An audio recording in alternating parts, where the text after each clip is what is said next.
एक तो ये डाटा होता है। दूसरा डाटा ये होता है कि एक पर्टिकुलर टाइम फ्रेम के अंदर कितने लोगों ने उसके अंदर ट्रेड ली थी, एक पर्टिकुलर टाइम फ्रेम के अंदर कितने पैसे इन्वॉल्व हुए थे, कितनी ट्रांजैक्शंस हुई थी। ये सारा डाटा होता है जिसके बेस पे हम जो है टेक्निकल एनालिसिस करके अपने प्रेडिक्शन करते हैं कि मार्केट अब अप जाएगी या डाउन जाएगी।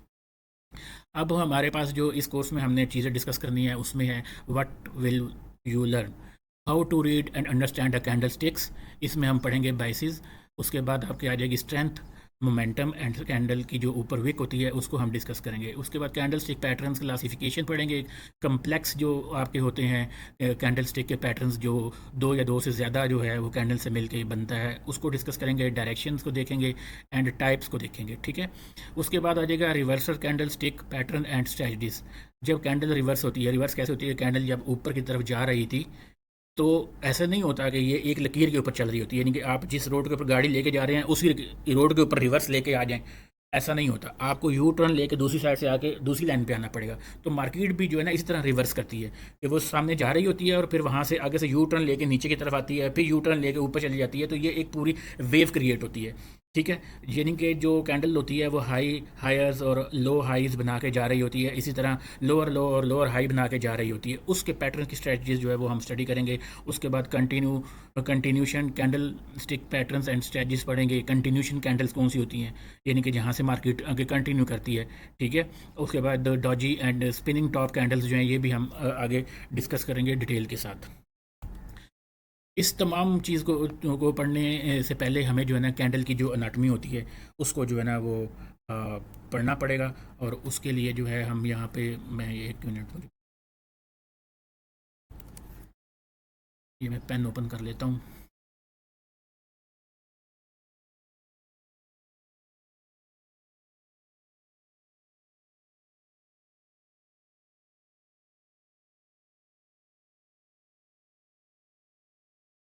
तो ये यहाँ पर जो है आपके सामने दो तरह की जो है बनी हुई है कैंडल। एक बुलिश कैंडल है और एक जो है बेरिश कैंडल है। ठीक है जी।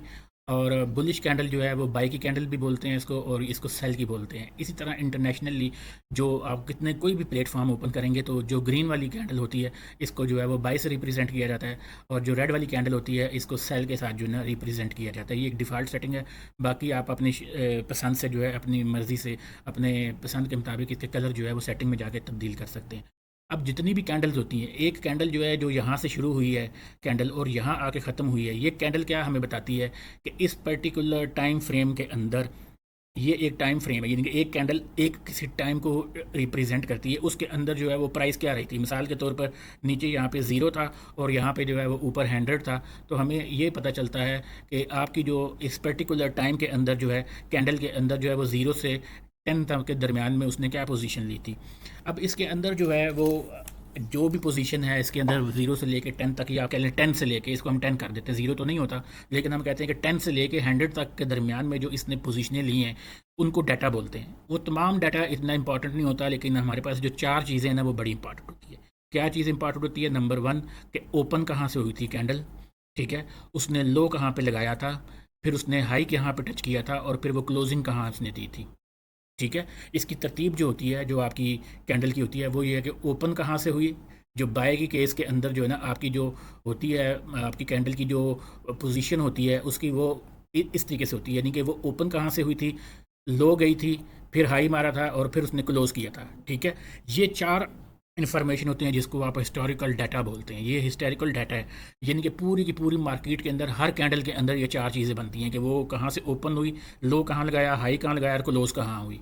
ठीक है। ये चारों कैंडलें हर कैंडल के अंदर बनती हैं, और टाइम जो है हर कैंडल का जो होता है वो उसके मुताबिक होता है, जिसके मुताबिक अपने टाइम फ्रेम आगे हम पढ़ेंगे।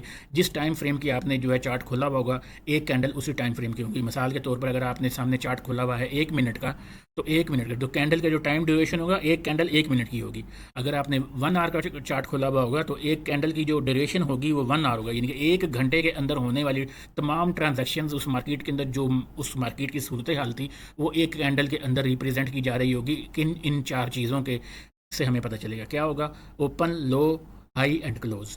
इसी तरह से अगर हम रेड वाली कैंडल पे आ जाते हैं तो रेड वाली कैंडल भी यहाँ से लेके यहाँ तक जो है आपकी इस पूरी कैंडल के अंदर एक स्पेसिफिक टाइम के अंदर जो ट्रांजैक्शंस हुई हैं, जो इसने प्राइस जो है उस पर मूवमेंट की है, वो सारी की सारी हमें यहाँ पे इसमें देखी जा सकती हैं। लेकिन इसमें 4 पॉइंट्स बड़े ज़रूरी हैं। कौन से वाले? इसमें ओपन इसका ओपन जो है ऊपर होगा क्योंकि इसने क्लोजिंग नीचे देनी है, तो इसका ओपन जो है वो नीचे है। ये जो इन ओपन, हाई, लो और फिर क्लोज, यानी कि इसकी जो फॉर्मेशन है ना वो ऐसे होती है कि ये ओपन होती है, ओपन होने के बाद ये क्या करती है, सॉरी, ये ओपन हुई, ये हाई लगाया, ये नीचे आई और ये इसने क्लोजिंग दे दी अपनी। तो ये इसका यानी कि ये ओपन था और ये इसका हाई था ऊपर, ठीक है, और यहाँ पे नीचे इसका जो है ये लो था और ये क्लोज था। तो ये कैंडल बन गई इस तरीके से, ठीक है। अब इस जगह पे आप इस इन 3 वैल्यू जो होती हैं, ये जो 3 वैल्यू हैं ओपन, हाई, लो और क्लोज, इसमें से अगर प्रायोरिटी लगाया जाए तो सबसे जो इम्पॉर्टेंट वैल्यू होती है ना वो होती है इसकी क्लोजिंग। यानी कि आगे बहुत से इंडिकेटर्स हम यूज़ करेंगे, वो इंडिकेटर्स, वो टूल्स जो होते हैं वो क्लोजिंग के ऊपर चल रहे हैं। यानी कि मार्केट की जो होती है ना मूवमेंट जो होती है ना वो क्लोजिंग पे बड़ी डिपेंड कर रही होती है। तो हम आगे क्लोजिंग को बड़ा डिस्कस करेंगे, इसलिए ये ध्यान में रखिएगा कि चारों के पांचों, ये 4 की 4 जो आपको दी गई है ना इन्फॉर्मेशन, ये सारी की सारी जो है वो बड़ी इंपॉर्टेंट होती है और इस पर नज़र रखना बहुत ज़रूरी होता है। इसको एक दफ़ा समझ लें कि ये इंपॉर्टेंट चीज़ें हैं, ठीक है। तो ये इसकी फाउंडेशन है। हर वक्त जब भी हम कोई ट्रेड लेंगे तो हम सबसे पहले देखेंगे वो क्लोज कहाँ हुई थी पिछली कैंडल, ओपन कहाँ हुई थी, हाई क्या था, लो क्या था। अच्छा, इस कैंडल का ये जो हिस्सा होता है ना इसको हम बोलते हैं बॉडी, ठीक है। ऊपर ये जो हिस्सा लगा हुआ है इसको हम बोलते हैं विक, इसको शेडो भी बोलते हैं, ठीक है। इसकी विक की भी बड़ी इंपॉर्टेंस होती है, वो आगे जाके हम डिस्कस करेंगे। फिलहाल हम इस कैंडल के सिर्फ ये बात कर रहे हैं कि कैंडल जो होती है वो हमें एक रिप्रेजेंट करती है एक स्पेसिफिक टाइम के जो रेंज होती है उसके अंदर होने वाली जो प्राइस की मूवमेंट है उसको बताती है। उसके अलावा जो कैंडल्स का सेट ऑफ कैंडल जो होता है ना वो हमें क्या बताता है, कैंडल की डायरेक्शंस, यानी कि मार्केट की डायरेक्शंस। अगर आपके यहाँ पर एक ये वाली कैंडल बनी हुई है, मिसाल के तौर पर आपने ये वाली एक ग्रीन कैंडल बनी हुई है, इसके साथ अगर एक और ग्रीन कैंडल बन जाती है और फिर उसके बाद एक और कैंडल बन जाती है, तो हमें ये क्लियर कट हो गया है कि ये 3 कैंडलें जो है एक दूसरे से ऊपर बनी है और ये ऊपर की तरफ मूवमेंट कर रही है। तो ये हमें डायरेक्शन भी बताती हैं कैंडल्स। इसी तरह से ये रेड कैंडल है, इस रेड कैंडल के साथ अगर एक रेड कैंडल जो है वो नीचे की तरफ बन जाती है, एक कैंडल और नीचे की तरफ बन जाती है, तो इसका मतलब ये हुआ कि ये कैंडल जो है इसकी डायरेक्शन नीचे की तरफ है। मार्केट जो है अब कहाँ पर जा रही है, नीचे की तरफ जा रही है। तो ये कैंडल स्टिक है, इसको ध्यान से आप देखेंगे, मैं जब ये अपलोड भी कर दूंगा, आपने बार बार इसको जहन में रखना है और ये चीज़ें अपनी कॉपी पे या किसी जगह पे जो है नोट कर लेनी है कि ये क्लोजिंग इसकी और ओपनिंग, लो, हाई जो है ये बहुत ज़रूरी होता है किसी भी कैंडल के हवाले से, ठीक है। तो ये हम कर लेंगे, इसके बाद हम आगे चलते हैं। उसके बाद आता है G bullish and bearish strength. Bullish और बेरिश स्ट्रेंथ में ये है कि कैंडल को आपको देख के पता चल जाए कि कैंडल के अंदर हुआ क्या है। ये देखें, ये एक सॉलिड कैंडल है, ये वाली जो है पहली वाली, इसको मारो बूजू कैंडल बोलते हैं। इसकी ना कोई विक है ना इसकी जो है वो कोई शेडो है, ये जो है ये बिल्कुल एक सॉलिड कैंडल है। सेम इसी तरह से ये वाली भी एक सॉलिड कैंडल है, मारो बूजू बोलते हैं। कलर एक का रेड है एक का ग्रीन है, लेकिन दोनों जो है सॉलिड है। यानी कि जब आपको ये बिल्कुल सॉलिड कैंडल मिले तो इसका मतलब है कि जो इस कैंडल के अंदर जो है सिर्फ बाइंग हुई थी, सेलिंग बिल्कुल नहीं हुई, ठीक है। और इस कैंडल के अंदर जो है वो सिर्फ सेलिंग हुई थी, बाय बिल्कुल भी नहीं हुई। तो ये एक स्ट्रांग जो है वो आपका बेरिश को शो करता है और ये आपका स्ट्रांग जो है वो बुलिश को शो करता है। फिर ये हैमर आ जाता है, नीचे भी हैमर है सेम, इसमें नीचे से विक आ रही है।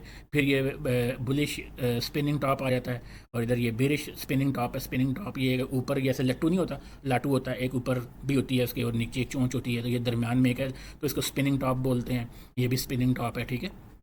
डॉजी कैंडल, डॉजी कैंडल जो है ना ये थोड़ी सी ख़तरनाक किस्म की कैंडल होती है, ये डॉजी करता है। यानी कि ये ना अनडिसाइडेड भी होती है, यानी कि ठीक है, इसमें हमें डिसाइड करने में मुश्किल होती है कि मार्केट किस तरफ जाएगी, ऊपर की तरफ जाएगी या नीचे की तरफ जाएगी।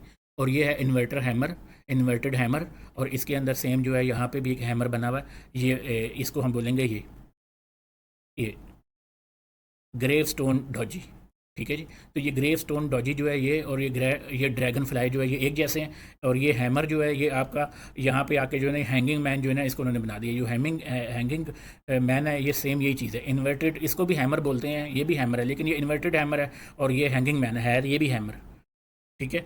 तो ये तीनों चारों कैंडल्स जो है इनकी शेप्स को आपने जहन में रखना है।